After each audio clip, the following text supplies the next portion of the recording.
Setiap orang dalam kehidupan ini senantiasa berusaha meraih dan mencari sesuatu yang mendatangkan keuntungan. Setidaknya keuntungan yang bersifat moral. Ini berarti bahwa setiap orang pun dalam hidup ini selalu berusaha menghindari hal-hal yang bisa membawa kepada kerugian. Sekurang-kurangnya kerugian yang bersifat moral. Apa yang mendatangkan keuntungan? Apa pula yang membawa kerugian? Persepsi setiap orang pasti berbeda tentang itu. Ada yang beranggapan dia akan beruntung kalau pangkatnya naik, jabatannya menjadi tinggi, hartanya bertambah, tanahnya makin luas, pabriknya makin besar, dan begitu seterusnya. Al-Quran dengan tegas mengajarkan kepada kita, di bawah sumpah Allah menyatakan, wal asri, demi masa, innal insana lafi khusr, sesungguhnya manusia pasti berada di dalam kerugian. Sudah diawali dengan wawu lil qasam, sumpah, menggunakan dua huruf taukid, inna dan lamut taukid. Innal insana lafi khusr, sesungguhnya manusia benar-benar pasti berada di dalam kerugian.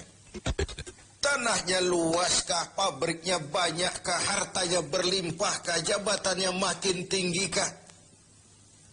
Pasti di dalam kerugian. Ini sesuatu yang kita semua tidak menginginkan. Dan Allah lalu memberikan jalan keluar agar tidak menderita kerugian itu. Bagaimana caranya?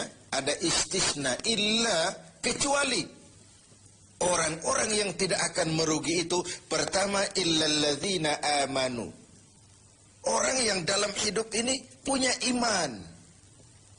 Jadi alangkah indahnya jabatan itu kalau jatuh di tangan orang beriman. Alangkah baiknya harta itu kalau dipegang tangan orang yang beriman.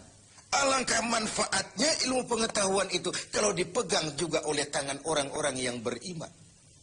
Imanlah yang menyelamatkan manusia dari kerugian. Ada ungkapan bahwa ilmu bikin hidup jadi mudah, seni bikin hidup jadi indah, dan iman bikin hidup jadi terarah. Tidak terbayangkan bagaimana sebuah jabatan apabila tidak dilandasi dengan keimanan. Tidak terbayangkan bagaimana nasib harta benda kalau jatuh di tangan orang yang jauh dari iman. Karena itu untuk selamat dari kerugian, nilai imanlah adanya. Tanpa nilai iman, semua akan jadi fata morgana. Hal kedua yang menyelamatkan manusia dari kerugian adalah wa'amilus shalihat. Iman tadi dibuktikan dengan amal saleh. Sebab apa? Iman adalah generator. Iman adalah power yang melahirkan energi dan menimbulkan gejala. Seseorang beriman atau tidak bisa kita lihat. Tapi bisa kita dinilai dari gejala yang ditimbulkan oleh nilai iman tadi. Dalam bentuk amal saleh. Sehingga dalam keseharian kita bisa bilang, orang itu imannya bagus ya. Kok tahu kamu? Sujudnya hebat. Orang itu imannya bagus ya. Kok ngerti kamu? Sedekahnya berani. Orang itu imannya tinggi ya. Kok tahu kamu? Jihadnya luar biasa. Iman sesuatu yang abstrak. Tetapi dia menimbulkan gejala. Dan gejalanya tidak lain adalah amal yang saleh.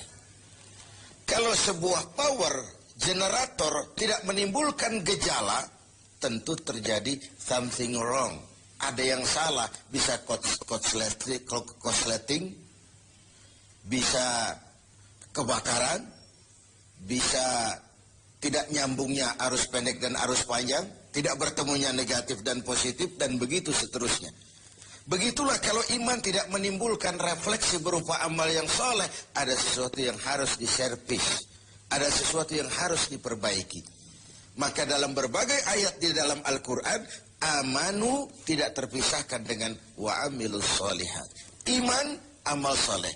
Iman, amal soleh. Sebagai pertanda, dua hal itu memang tidak bisa terpisah satu dengan yang lain.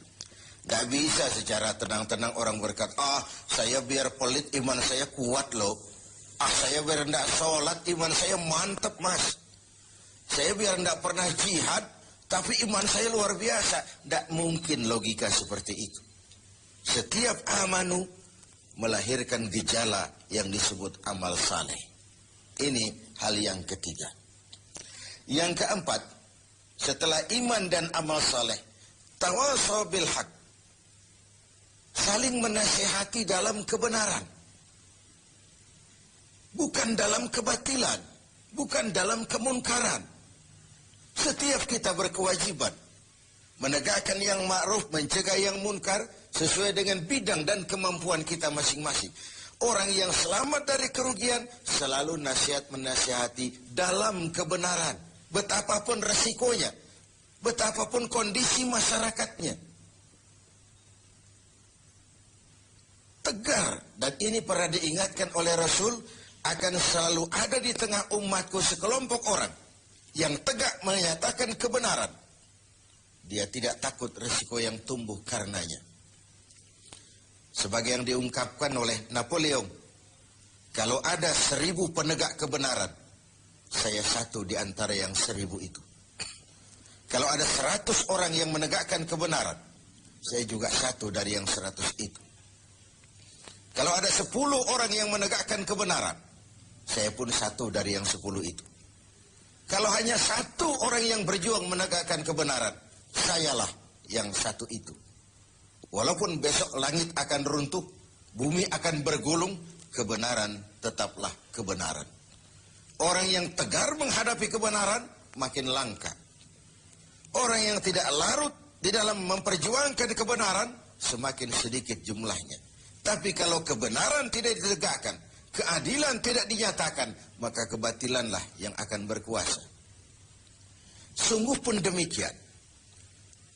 Yang keempat, Allah menutup ayat ini, watawasaw bis sabar. Nasihat menasihati dalam kebenaran dan nasihat menasihati dengan cara yang sabar. Kalau kebenaran sebuah prinsip, maka kesabaran adalah sebuah strategi. Jika kita benar, kita harus sabar. Kalau kita sabar, harus karena benar. Kebenaran tanpa kesabaran membuat kita mudah dipatahkan orang.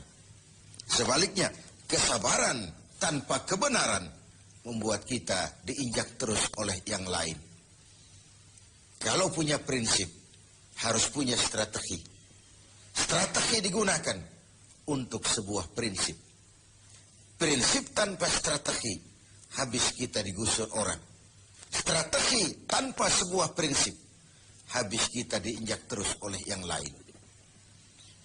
Inilah Ramadan, di mana kita berusaha meraih keuntungan yang sebesar-besarnya.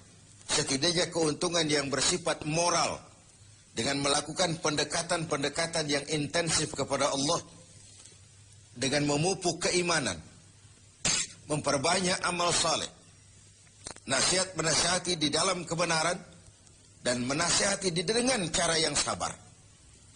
Sehingga terhindarlah kita dari kerugian. Setidaknya kerugian secara moral. Kalau kehilangan harta kita sangat merugi, bagaimana pula kalau kehilangan iman? Bagaimana pula kalau kita kehilangan amal saleh, menghadap Allah, tidak ada bekal yang kita bawa? Bagaimana pula kalau kita tidak ikut tegak menegakkan kebenaran, bahkan larut dalam kebatilan, berpangku tangan terhadap ketidakadilan? Kata Nabi, as-sakitu 'alal batil syaitanun akhras. Orang yang diam dari menghadapi kebatilan, tidak berani menyuarakan kebenaran, sama dengan setan gagu. Sekali lagi, orang yang tidak mau menyuarakan kebenaran dan diam menghadapi kebatilan, oleh Nabi dikatakan syaitanun akhras, sama dengan setan yang gagu. Berlindung kita kepada Allah, jangan masuk dalam kelompok yang seperti itu. Dari ayat surah yang pendek ini, kita ambil beberapa catatan. Pertama, intan paling mahal, mutiara paling berharga dalam hidup ini tidak lain adalah nilai-nilai iman. Biarkan zaman berubah, akidah jangan sampai goyah. Silahkan masa berganti, keyakinan jangan jadi mati. Karena iman kita hidup, untuk iman kita berjuang, dan dalam iman kita ingin kembali menghadap Allah. Yang kedua, buah daripada iman adalah amal soleh. Amal soleh refleksi yang ditimbulkan oleh nilai-nilai keimanan. Bahkan diketahui iman seseorang dari amal soleh yang dikerjakannya. Yang satu merupakan fondasi, yang lain merupakan hasil buah dari fondasi yang kokoh itu tadi. Dalam Al-Quran Allah menjelaskan, "Huwallazi khalaqal mauta wal hayata liyabluwakum ayyukum ahsanu amala." Dialah Allah yang telah menciptakan hidup, yang telah menciptakan mati bagi kamu sebagai ujian, siapa di antara kamu yang paling banyak amal salehnya. Ada hidup dan mati sebagai batu ujian untuk mengetahui siapa yang terbanyak amal salehnya. Kemudian yang ketiga, kita harus tetap tegak melaksanakan kebenaran, tapi dengan cara yang sabar, dengan tetap menggunakan strategi. Haqqun bila nizamin yaghlibuhul batilu binizamin. Kebenaran tanpa strategi bisa dikalahkan oleh kebatilan yang memakai strategi. Kebenaran yang tidak terorganisir akan bisa dilumpuhkan oleh kebatilan yang terorganisir. Maka diperlukanlah semangat kebersamaan untuk menegakkan yang ma'ruf dan mencegah yang